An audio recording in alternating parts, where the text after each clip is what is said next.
Hi, everybody. It's Marcy from wavesofcommunication.com, and I am here today with Shaoqian, who is one of my language facilitation moms, and she has graciously volunteered to join us today to talk about her experience in working with language facilitation and working with me in Waves of Communication. So welcome, Shaoqian. Hi. So why don't you start by telling us a little bit about you and your late talker? Okay, so we had quite a bit of journey, and my son is right now 8 years and a half. And when we first signed for the program, and he was 7 years and a half. And as you can imagine, not being able to communicate with him for so many years, and we have also been through a lot, like including the public school and private school and ABA therapy and a conventional speech therapy, and then the wave of communication program, language facilitation. And right now in the summer, we are not doing any therapy, just the language facilitation. Now your boy's talking, and a year ago he wasn't. So what I kind of want to help people understand is, what were you feeling like last year when you were in this position and he wasn't, talking, and he's 7.5 already? How were you feeling about that situation? Okay, so just to give a little bit more information before I told you guys how I felt last year. And he was diagnosed with ASD when he was 3 years and a half.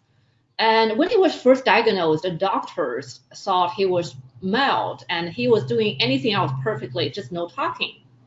And so we were very confident he's going to talk very soon. And also we have some late talkers in the family, so we're not that concerned. Okay. Yeah. Also, he's engaged, and he really showed affection and he had good eye contact and everything. And then as time went forward, and he was still not talking, and it just get really uncomfortable for us. And finally, when he was 5 years old, he has his first word. At 5. Yeah, at 5, which is really late, but we are glad he got something going on. And then, what kind of stuff was he saying at 5 years old? I think his first word was potty, and when he wanted to use the bathroom, okay. Which was interesting. Was that when he was potty training? Actually, after he was potty trained, he actually potty trained himself when he was 4, and he just decided to use the potty, and then he was done in one day. And we seldom had accident after that. Well, and then where did I say? When he was 5, he had his first word was potty, and he was sort of going through like a potty obsession at the time. That's probably one of the reasons why his word was potty. And so we were very hopeful when he was 5, but then between 5 and 5.5, and he really sort of like stopped progressing with language. So just potty and maybe 1 or 2 other words he used from time to time, but there's nothing more. And when your kids reach 5 years old, you are really under a lot of pressure because you start thinking about kindergarten and the school system. And so we decided to, and also his speech therapist keep giving us pressure that he probably need ABA. So we decided to give ABA therapy a shot. We didn't try that before because even his pediatrician didn't consider ABA to be a good fit for him because he didn't really have sort of like an engagement problem or behavior problem. So he started the ABA program when he was 5.5, and at the beginning it was really nice. And what really changed for him is before, if I tell him, guys, say that word, and he will not do it. But then with ABA, he just, if you say, guys, say call, then he would say call. So that's a really like a big progress for us. So we decided to stick with that. And then from 6 years old to 7, I think we switched to like a full-time ABA. And doing nothing but ABA. And that was a really big disaster for us. Okay. So the ABA, when you started, he learned how to say words when you asked him to say words. That's right. Yeah. And then when ABA changed to 40 hours a week, you said you were doing 40 hours a week. How was it different? What was different about the situation? And then the full-time, at first, I had to say his language skill regressed. And before, he was saying words, like a few words, and he was saying potty. And then after full time, he would say pop.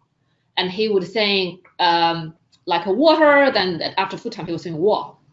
So it's really like going back to this like a single syllable production of the sound. And he seemed to be really reluctant to use words. I mean, his language skill was already very minimal before, but after full-time ABA, it was even worse. So we brought it up to the therapist, and her theory was that maybe, guys, it's not really word for spoken words. Actually, we have more than one person telling us before that. But it's just, but then we feel that, we're already doing 40 hours a week ABA, and that's really like the best we can do to help him to speak. And that was not even working. So it's just like, I don't know what is going to work, Okay. Yeah, so as I mentioned, his language skill regressed after the like 1 or 2 months in the full-time ABA. So they decided to give him to use the iPad communication. Okay, so that's what happened. So he started the full-time ABA, and then he decreased his language ability.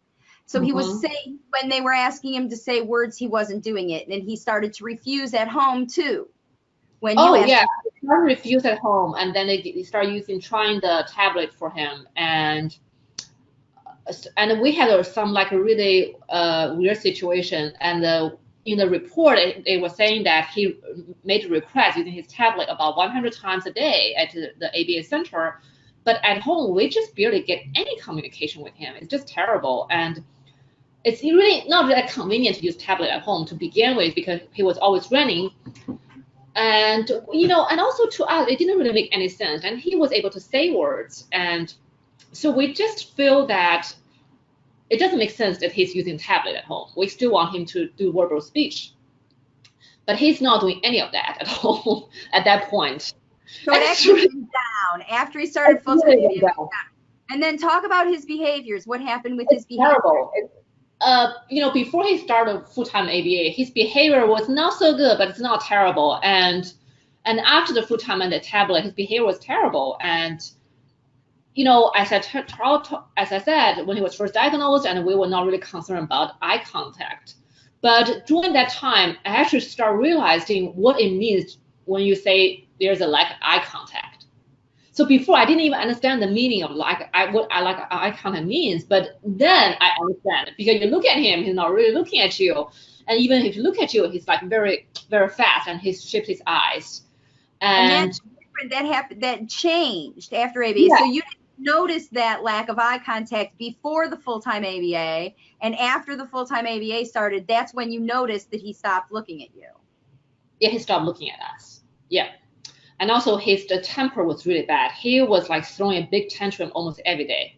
You were in your full-time ABA. In fact, they were doing ABA at home because you were trying to work on those behaviors at home then too. Right? Yeah. Also, we observed him at the ABA therapy too, and joined the one part of time, and he started crying, and he was not complying with their task.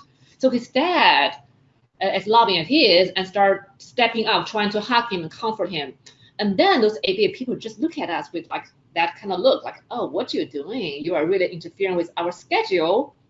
So after that, I just don't trust them anymore, And they also had the theory, the reason why he was not making progress, because we are not doing much at home. We are not doing the ABA protocol at home. And, so during that time, I also had an argument with his dad, and his dad just saying, oh, I'm not that kind of person. I will never be able to do that ABA therapy with my kid at home, because that's just not me. And so we were really confused at the time. We just didn't know what to do. Yeah. And that's when you met me, because obviously you were trying hard. I mean, 40 hours of ABA, that's a lot of ABA. And that's a lot of effort when you're trying to have other people do it. And then so how did you find waves of communication in the first place? Well, if you have a late talker, you'll be Googling a lot. Also, you are trying, I had joined a few Facebook pages, like for late talkers and autism, and then I found you. Any strategy you proposed really worked for him. So asked you a question about age. So I just want to do something different at home to give a try. So that's where I chose your program. How many words would you say, or how frequently was he talking when we started? Was he talking every day? He may use 2 or 3 words a day. And I would say words, it may be like a real word or maybe like a part of the word, but just like 4 times maximum. Just you seldom hear him talk. And also he was not really looking at us, and he was throwing a fit whenever he had a problem. And if he want to do something and he want it now, if you don't give him now, then he's really giving you, then there will be a disaster. It's just really difficult. Right. Yeah. So the behaviors were a concern, and obviously the lack of language is a concern. And we talked about how the behaviors come from lack of language.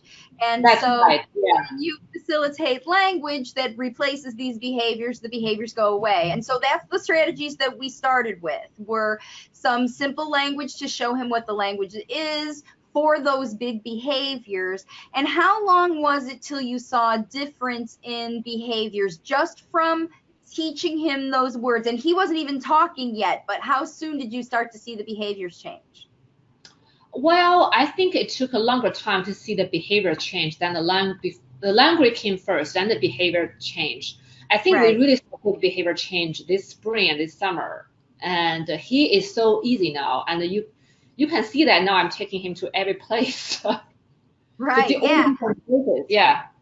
Right. Well, and even the beginning in the language. Okay, let's say, so if the language came first and that was the first thing you saw, how long was it after we started working before you saw a change in, because remember at first he was not even looking at you. He was using a lot of these very aggressive behaviors. How soon was it before you saw a shift in him that you were like, something's happening?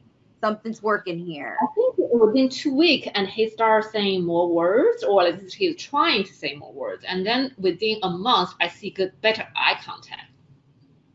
Okay.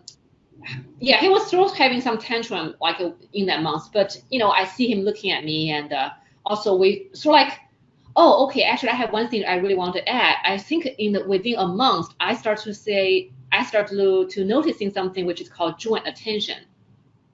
That's very, very obvious. And he would look at something, he would look at an object and looking back at me and looking back at object and pointing at that. Just, this sort of shifting between an object and a person and sharing experience, and not just to request something. So I think that was really significant. Yeah. And also when he's looking back and forth, I feel that, okay, we now start having some real communication going on, not just, labeling and requesting, but just to share and to comment on something. That's even before he's had words for it. He was able to use his vision to share.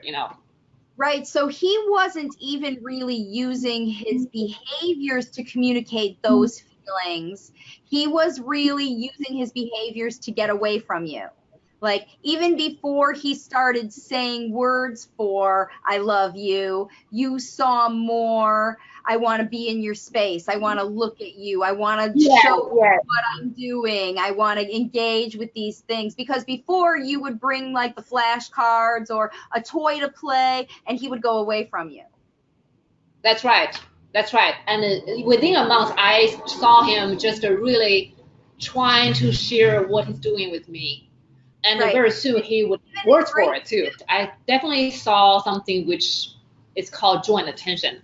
I know the term joint attention because he had that diagnosed. Yes, yeah. So that's what they were trying to work on in 40 hours of ABA. But I think the problem with ABA is more like a request and command, and they don't really work on joint attention, which is so important for communication and language. I mean, natural language at least. Right. And that's where we started, right? Was facilitating, following his lead, talking about the things he likes to talk about, and getting it to be his idea. And so first the joint attention came, and then the words came, and the behavior started to come after. And then how did his speech evolve? So it was using single words to start talking, but then how did it evolve out of those single words? How'd you get him to start using phrases and stuff? Okay, so it's not really a quick fix, and I didn't really expect it to come so fast. So, before it was single word, and that was like very few single words.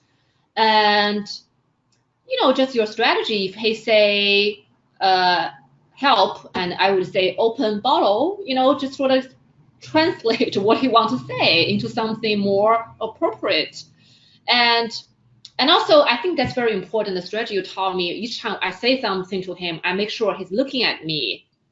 And if he's not looking, I would pat his shoulder and to make sure that he's looking at me. That's really useful because, it's polite to look at people when you are talking anyway. Yeah. And I just keep talking to him, but I didn't really force myself. If I'm tired that day, I probably would not do it. Right. So right. That's what we talked I just about. do it when I can. Yeah, it has to be fun and easy so that it feels good to you and it feels good to him. That's what we talked about earlier. Even your husband was like, we have to do it our way, how it feels good for us in our house, and just having fun and enjoying it more. And then what happened to his eye contact after you started to do that? His eye contact is excellent right now. Yeah, it's just really good. I mean, I don't see a problem anymore. Right. Yeah. And also, there are some things, when I'm talking that he's interested, but there are also other activities I'm talking, he's not paying attention. It's just from my own experience when we are doing things in the house, he actually really pay a lot of attention. So if we are brushing teeth together and I just talk through it, and washing dishes and we talk through it, and also getting him dressed, I'm talking about each little step. And he really have learned so much from that. Yeah. And if I sit at a table to put him on the spot and ask him to perform a speech test, and he would not do it. Right. Will he do it now? After it's been almost a year that you've been facilitating language and now he talks more, does he do that stuff with you now? Does he sit and do little homework? If you ask him, guys, say hot tea, and he would do it. He would say hot tea. Yeah. So now he practices. And then the other thing that you had talked about earlier that I think was fascinating was when he started talking, his speech was difficult to understand because he was only using just parts of the word, the first part or the last part, or, things like that. And, and how did you get his speech to be clearer? I don't think I did anything special, just following strategies. Sometimes it takes some time. That's all I can say. Yeah, right. I think after about 3 months, I start to see him trying to correct his pronunciation, and I can see that he realized that if he just say a part of the word, it just get the meaning across. And when he knows what the problem is, and when he's trying to address it himself, it's much easier, Right. Yeah. And that's the other thing too, is saying the words that he wants to say instead of the words that, you want them to say. Say this, say this. And when you ask him to say a word, it's the difference between prompting and sort of reminding. Like, when he's showing you something, now you can say, oh, the words for that are help me please, mom. And he'll go, help me please, mom. He doesn't imitate it because you say this. He imitates it because that's how he's learning. And that's what we talk about. See, that's what's kind of nutty about speech therapy. And the speech therapists try to get kids to imitate words by thinking the more they say it, the more it's going to get in. But really what the natural way to imitate words is when you hear them and you say it kind of to yourself, to practice it. It's kind of like learning English, because English is not your first language, right, Shaoqian? That's right. So actually, I can really sympathize with him in many ways. I keep thinking to myself what I hate the most when I'm learning English. And the answer is I would hate to be put on the spot and to be asked a question. Yeah, the best way to learn English is someone model it for me, and loudly and slowly and simple enough for me to understand and to imitate. And then the person can be just maybe a little bit step forward, just a little bit, Well, and what happens is when you have kids like Gaius and people who have good memories, it's called working memory. So you hear it and you're like, yep, the next time I'm in this situation, now I'll know what to say.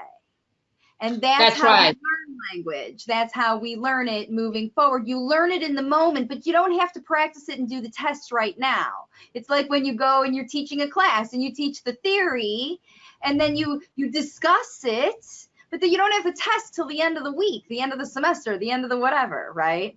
And That's what right. so many parents are doing is they're teaching the theory and testing, and then they're trying to teach by testing over and over again. Yeah, And I think one message I learned from your program is that language is not about requesting and testing. It's really about sharing. right. And they need to get that. Yeah. And you just don't get that in the therapy. It's not really about sharing. You know, Right. like a few weeks ago, it started raining in my neighborhood, and the guy was like looking outside the window. Then he gathered some rain in his hand and came back to me and saying, "Hands wet. It is raining." And that is just so exciting for us because he didn't have to do that to get anything, you know, and he didn't Right. get a candy or get a cookie for it, and he just sharing that experience. That's amazing. And when you think about a year ago, because we didn't even start working, it was almost a year ago now. Probably about the time this video goes out, it's just been about 1 year. And a year ago, you had no idea that you would be able to have that kind of language, you know? No, I was really start losing hope because he's an older kid, and we were told by many people before that, guys, it's not weird for spoken words, and which is really hard from parents. But I have to say that at the bottom of my heart, I feel that why isn't he weird for spoken words? Because I see he had produced word before, and also he had good imitation skills. It just doesn't make any sense, you know? And I think that idea that kids aren't wired for spoken words, you know, it talks about that the problem that there's a neurological wiring that is, you know, permanently broken forever and ever, even if it might be just a little on the fritz, you know what I mean? If it is a wiring thing. So why don't we just fix the wiring and fix the processes and use those experiences again instead of just throw out the whole thing and get a new one, you know? Yeah. Also, another problem with some ABA practice, if one approach doesn't work and they don't try to change their approach, but just change the way the kid communicate. Yeah, that is the problem, I think, with when you have one strategy that you use with all the children. It's challenging to adapt, and every child has a plan, you know, like at the ABA, and every child, just like speech therapy, you know, but what you have to understand is the approach actually is the problem. It's not the, you know, it's not the person or the facility or the goals even. It's the whole approach of the exchange, that it actually teaches kids to wait for someone else to prompt them to talk, and they don't like it, so they, you know. Well, we have given up all the therapy, which is really amazing. But I feel that he's learning the language on his own, and I mean, even last week, and we see new words popping up, and he's using words that we have never modeled for him. No. Right. Well, he's learning language on his own, but he's learning language from everywhere. So, you know, that's the thing that parents who are language facilitator parents do. They teach their kids to use them as a resource to learn words. So like when he comes to you and he shows you something, he knows that you're going to help reinforce and teach him. That's where the joint attention came from. Now he points to something and he knows he can expect you to say the word and show him the words for that. Right? Yeah. And he has also learned how to do that with other people. So if he goes to someone else and he shows them something and tells them a little bit about it, he knows that that person will engage with him and talk to him too, you know, when he finds someone who does whatever. So that's also increased his social skills, and he's understanding, like, I have the power to let people know what I'm thinking, and they care, you know, because kids do care that people understand them, you know. Oh, yes. And also after language facilitation, I realized that he's a very considerate boy. And now whenever I'm upset, he is trying to comfort me, and he would say, I am sorry, spontaneously. Yeah. That's amazing. Yeah, so, that's another reason why I was sort of like I'm not really totally 100% confident, but I'm kind of confident just to let go of therapy. I think we can do it on our own. Well, and so what have you been doing? You know, what we talked about in your case, because you did do something different at home instead of therapy. And what are you doing now to help facilitate language that you're using your therapy money for? Um, well, we save a lot of money after we quit therapy, as you can imagine. So, and it's, guys love going to hotels. So we are taking him to hotels, not all the time in the summer, but we used to take him to like a hotel vacation once a week, and he loved that. And so that gave him something to look forward to, and we just have, buying using money to have fun, and also talking about the fun activity we're having. You're using these opportunities, like your little overnight vacation at a hotel, because he loves to swim and there's a pool, and he likes to eat at restaurants, and you go to a restaurant, and your speech therapy money now is going to get opportunities for you to do the language facilitation yourself. Because That's right. we're showing him and talking about and joint attention about everything. So yeah, Also, I think at this point he's ready to go out to the world, because now he's using language with other people and other kids. And also, I saw him how much he loved people. And last week, and there was a little boy came to our house, and they had so much fun, and he really wanted to ride in their car and to go home with him. Also, sometimes when he went to his friend's house, and he would not want to leave. So we are going to use money to give him like a nice dates with his friends, have some sleepover. That is amazing. That's an amazing opportunity. And so one more thing before we close out for today, I wanted you to tell me a little bit about his school experience, because we started working together in July, and then you went back to school in August, right? And so how was he communicating at the beginning of the school year? At the very beginning, and his language was still really not so good. But for some reason, and we have to convince the teacher that we don't want to use a tablet, and we want to use natural speech. And they are very nice, and they agree with us on that. So for the first time in our experience, we finally had some really positive experience with the public school system. And now, he also has speech therapy at school, like twice a week. And the last time I got a report card from the school team, he is already using 2 or 3 phrases to request and comment at school, so which is really good. And also he's able to produce word when they ask him to, which is also good. So I think right now he's on the right direction. I'm not saying that he's perfectly catching up, but I feel that he's in a good direction. And are they using the tablet at school anymore with him? No, we are so done with the tablet, because he's not able to say so much more than the tablet. So why using the tablet to begin with? Good, right. So that's good. And then academically, what happened? So he went into school, he was, 7.5. And what was his school situation? No, he didn't know much academic wise. Right. And so they had to, get an IEP for him. Right. And so they planned something which was for the whole year, but he accomplished that within 3 months. So he was doing quite well academic wise, I think. So they had to set a new IEP meeting. So we had another meeting, and then the new goals for him.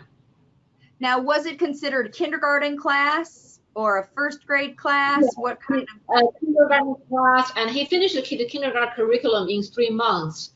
And now they are on track to get him to do his first grade class. Considering he finished the kindergarten curriculum in 3 months, I think that's pretty remarkable. Yeah.